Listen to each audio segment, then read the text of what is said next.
I woke up on a Tuesday morning and found out I was a prisoner on my own land. No storm, no flood, no fallen tree across the drive. Just an 8-foot brick wall standing where my gravel driveway meets the road. Neat as you please, mortar still light gray and drying in the sun like it was proud of itself. For a minute, I honestly thought I was still half dreaming. I stood there in my boots, coffee going cold in my hand, staring at it the way you stare at a magic trick you didn't ask to see. Then I noticed the sign bolted right into the brick, clean white background, black letters sharp as a judge's gavel. Private wall installation. Approved by Stonebridge Estates HOA. That's when the coffee stopped tasting like coffee. See, I don't live in Stonebridge Estates. I never have. I never signed anything, never paid a dime, never agreed to manicured shrubs or matching mailboxes or whatever else comes with those places.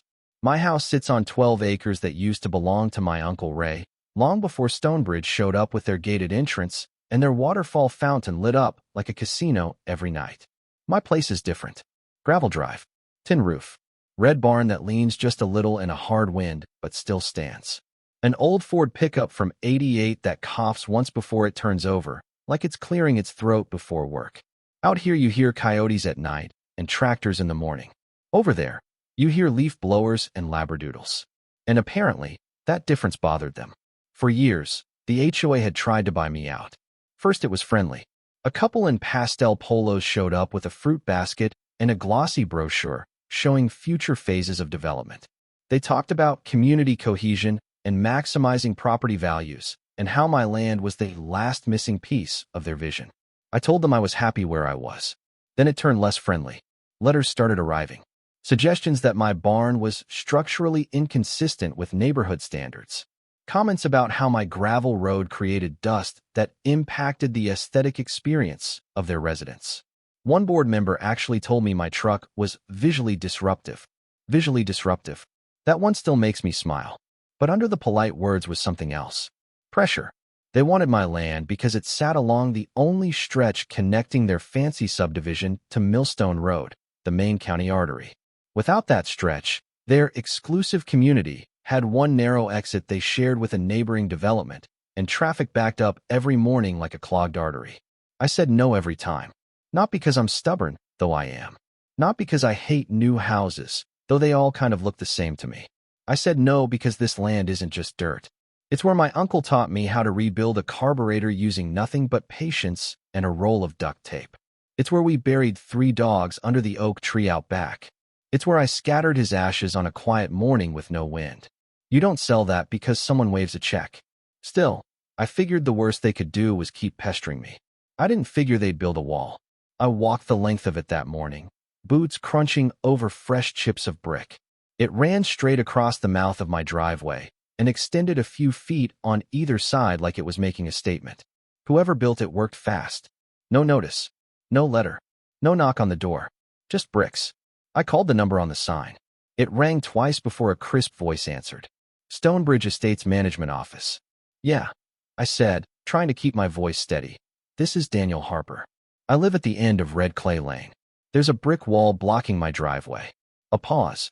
Paper shuffling. Keyboard tapping. Oh yes, Mr. Harper. The board voted unanimously to install that barrier due to ongoing concerns about safety and property value preservation. Safety. I looked at my empty stretch of land. You built a wall across my only access point. It's within the development's perimeter expansion. I'm not in your development. Another pause, longer this time. Then the voice softened, in that way people do when they think you just don't understand. Our survey indicates the road access falls under Stonebridge oversight. That's when something cold slid down my spine. Because that road they were talking about, the stretch that connected my driveway to Millstone Road, used to be public decades ago. Abandoned by the county when they rerouted traffic. For years it just sat there, cracked asphalt and weeds pushing through. 5 years ago, when taxes got tight and I wanted to make sure nobody could cut through my land without asking, I went to a county auction and bought that strip outright. Quietly. Legally. Deed in my safe. Taxes paid every year since. Which meant one thing. They hadn't built that wall on their land. They'd built it on mine. I hung up without another word and walked back inside. Pulled the deed from the metal lockbox under my bed. Spread it across the kitchen table smoothing the paper with my palm like it might disappear if I didn't hold it down. Then I called the sheriff's office. Deputy Collins showed up an hour later, hat tipped back, chewing gum slow like he was trying to stretch the morning out. He'd been out here before for nothing more serious than checking on a loose cow. He stood in front of the wall, hands on his hips, and let out a low whistle. "Well," he said, "that's new." I handed him the deed. He read it carefully, eyes moving line by line. He looked back at the wall, then at me. "You want us to tear it down?" I took a breath, felt the anger sitting there, heavy and hot. But under it was something else. A memory of every letter they'd sent, every condescending smile, every suggestion that I was in the way of progress. "No," I said finally. "I've got a better idea." He studied me for a second, like he was trying to decide if he should be worried. "What kind of idea?" I looked at that wall again, at the neat bricks and the smug little sign. The kind that teaches a lesson. And that was the morning I stopped being the quiet neighbor at the edge of Stonebridge Estates and started becoming a problem they hadn't planned for. Deputy Collins gave me that slow side eye like he wasn't sure whether to laugh or radio somebody, but he didn't argue. He just handed the deed back and said, "Whatever you do, Daniel, keep it legal." "That's the plan," I told him. And I meant it. See, I'm not the type to swing first. I'll take a lot before I push back. But once you shove me into a corner on my own land, I start reading fine print. I spent that afternoon on the phone with a surveyor I trusted, a woman named Carla Mendoza who'd done boundary work for my uncle years back. Carla doesn't guess. She measures twice and then measures again because she doesn't like being wrong. She came out the next morning with her tripod and bright orange flags, moving slow and deliberate along the edge of that brick masterpiece. I stood there with my arms crossed while she checked coordinates against county records. After about 40 minutes, she straightened up, pulled off her sunglasses, and looked at me with a half smile. "They missed," she said. "By how much?" "Enough." Turns out the wall wasn't just on my road strip. It cut almost 3 feet into my property line. 3 feet might not sound like much, but when you're talking about land rights, 3 feet is the difference between a fence and a lawsuit.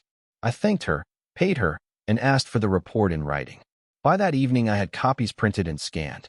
Then I called an old friend of mine, Earl Simmons. Earl runs a welding shop about 20 miles out. We graduated high school together, and he's the kind of guy who thinks most problems can be improved with steel. I told him what happened. There was a long silence on the line. Then he started laughing, low and dangerous. "They built a wall," he said. "Sure did." "On your road." "Sure did." He laughed again. "You finally gonna stop being polite?" "I'm gonna stay polite," I said. "I'm just gonna get creative." We met at the property that afternoon. Earl walked the length of the wall, tapping a brick here and there like he was inspecting a horse's teeth. "You know," he said, "if they want a barrier, we could give Em a proper one." That's when the idea started taking shape. At the far end of the wall, just before it stopped, there was a clean break where my road continued straight toward Millstone. Their contractors had assumed that stretch belonged to the development, so they left it open, probably planning to extend landscaping later. Instead, Earl and I measured that gap. 14 feet wide. "Cattle gate?" he asked. "Big one," I said. By the end of the week, Earl had fabricated the tallest, most unapologetic steel gate you've ever seen. 14 feet high, reinforced crossbars, heavy hinges bolted into thick steel posts. We sank deep into concrete on my side of the line. We painted it neon green. Not forest green. Not tasteful green. The kind of green you see on highway construction signs at midnight. Across the center, in clean white letters, we welded a plate that read, "Private road. No trespassing. Access by permission only." But I wasn't done. A couple years back, a small dirt racetrack outside town shut down. I remembered they had an old wooden toll booth they used during big events. I tracked down the former owner and asked what he wanted for it. "Thought I'd burn it," he said. "Why?" "I've got a better use." 2 days later, that toll booth was sitting right in the middle of the asphalt strip I owned, positioned perfectly at the mouth of Stonebridge's main exit. I bolted a simple sliding window onto it and mounted a clean sign overhead. "Toll road. Monthly access plans available." When everything was set up, I drove into town, printed laminated sheets with pricing, and tacked them neatly to the booth. Residents of Stonebridge Estates, $300 per month. Registered guests, $15 per entry. Stonebridge board members, $750 per month, non-negotiable. Now, before anyone says I was being petty, let me explain something. That road was their primary exit. Without it, they had one other way out that looped miles around through another development, adding 20 minutes to every commute. They marketed their homes as having direct millstone access. Buyers paid for that convenience. Convenience that ran straight across my land. Saturday morning, I opened the gate just enough to let myself through, then closed it behind me and took a seat inside the booth with a thermos of coffee. It didn't take long. Around 8:30, the first SUV rolled up. A woman in oversized sunglasses lowered her window halfway. "What is this?" she asked, glancing at the booth like it might be a joke. "Morning," I said. "Private toll road. $300 a month for residents." Her eyebrows shot up. "We already pay HOA dues. That's between you and them." Cars started lining up behind her. Engines idling. Confused faces peering over dashboards. I kept my voice calm, polite. Same tone I'd used every time the HOA asked me to sell. By 9, traffic was backed up past their fountain entrance. People were stepping out of vehicles, phones in hand. I saw someone filming. Then I saw him. Caleb Whitmore, president of the Stonebridge HOA. Early 40s, always dressed like he might accidentally bump into a magazine photographer. The first time he came to my door years ago, he'd called my barn a rustic inconsistency. I'd never forgotten that phrase. He marched toward the booth holding a clipboard like it was a shield. "What the hell do you think you're doing?" he snapped. I leaned back in the folding chair, took a slow sip of coffee. "Collecting tolls. You can't block access to our community."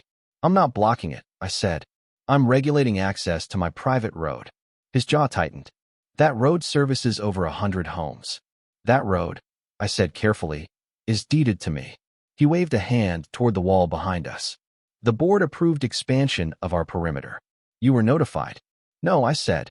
"You built a wall across my driveway. On my land." His eyes flicked, just briefly, toward the survey flags Carla had left in place. Bright orange against the brick. "You're creating a public nuisance." "I'm creating a toll road. Happens all over the country." He leaned in closer, lowering his voice. "You're going to regret this." There it was. Not frustration. Not confusion. Threat. I stood up slowly, stepped out of the booth so we were face to face. "You boxed me in," I said quietly. "Literally. You didn't knock. You didn't ask. You just assumed I'd roll over." His expression hardened. "We're protecting property values. And I'm protecting property rights." Behind him, horns started honking. Someone shouted that they were going to be late for work. Caleb turned, clearly realizing this wasn't the clean power move he'd envisioned when they laid those bricks. He looked back at me. "This isn't over." "I know," I said. He stormed off, already dialing his phone. By noon, their secondary exit was jammed, residents frustrated, social media buzzing. My phone started lighting up too, but not the way Caleb expected, because while he was threatening lawyers, I was preparing paperwork.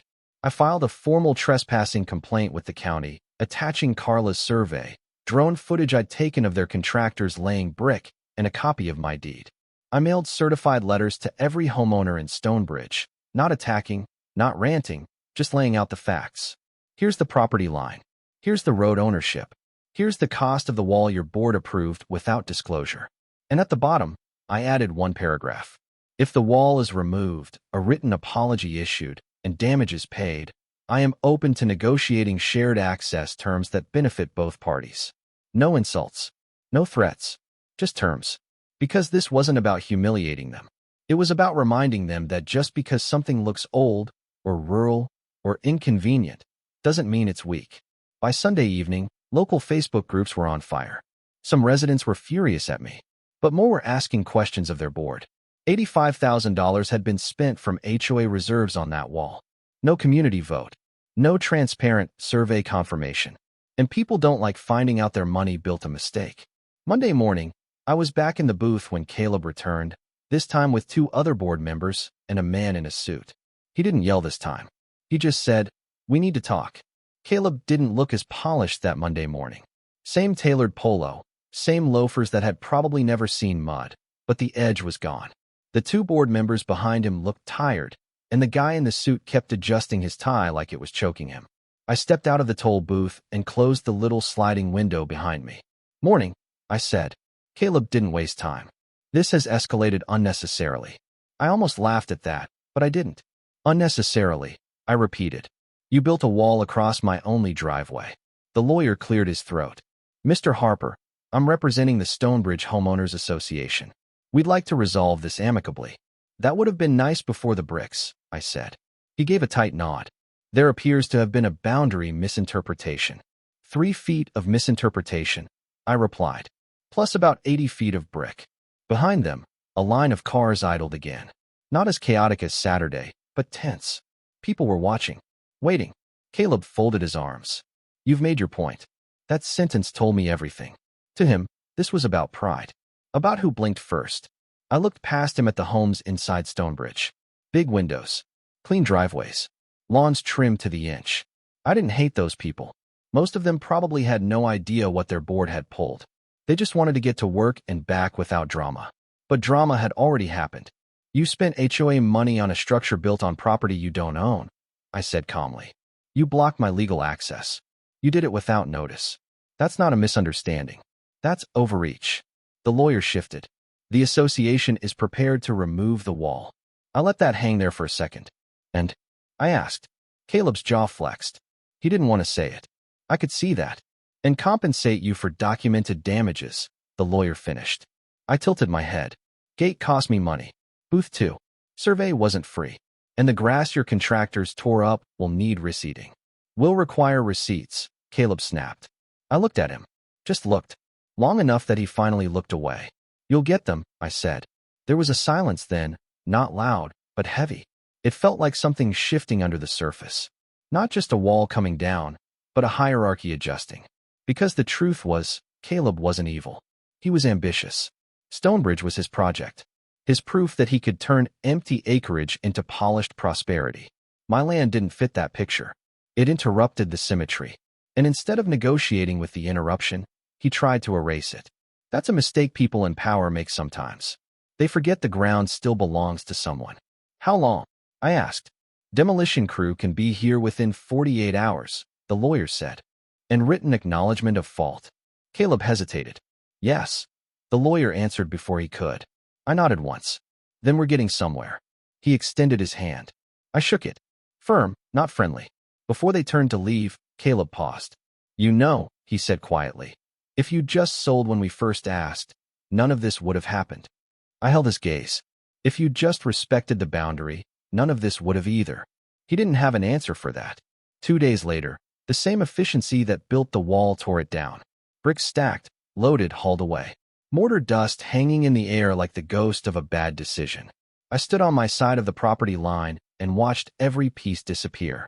Carla came back out to confirm restoration. The grass was reseeded. Soil leveled. Clean. A week after that, an envelope arrived certified mail. Inside was a formal apology from the Stonebridge HOA acknowledging unauthorized construction, along with a check covering the gate fabrication, booth installation, survey costs, landscaping repair, and a little extra labeled as goodwill. 2 weeks later, Caleb Whitmore resigned as HOA president. I didn't celebrate. Not out loud anyway. Because here's the thing nobody tells you about winning a fight like that. It doesn't feel like fireworks. It feels quiet. Satisfying, sure. But mostly steady. Like resetting something that tilted too far. The toll booth is still there. The gate too. I keep it open most days now. Residents pass through without stopping. We eventually drafted a shared access agreement. Modest annual fee paid directly to me for road maintenance. Transparent. Signed. Recorded. No more surprises. Sometimes I'll be sitting on the porch in the evening and watch their headlights roll past the edge of my property. I don't feel anger anymore. Just awareness. Boundaries matter. Not just fence lines and deeds and survey pins, but the invisible ones too. The line between progress and entitlement. Between community and control. There were people in Stonebridge who thought I was a villain. Some probably still do. The stubborn country guy who made their morning commute complicated for a week. But others stopped by afterward. Introduced themselves. Apologized for something they didn't personally do. One older couple even brought over a pie. Turns out when you strip away the board politics and the polished branding, most folks just want fairness. Caleb tried to protect property values. That was his motivation. In his mind, I was a threat to the clean lines of his development. My barn, my truck, my gravel road, they didn't match the brochure. And maybe he convinced himself that pushing me out was for the greater good. But property value isn't the same as property rights. And that lesson cost him $85,000 and a presidency.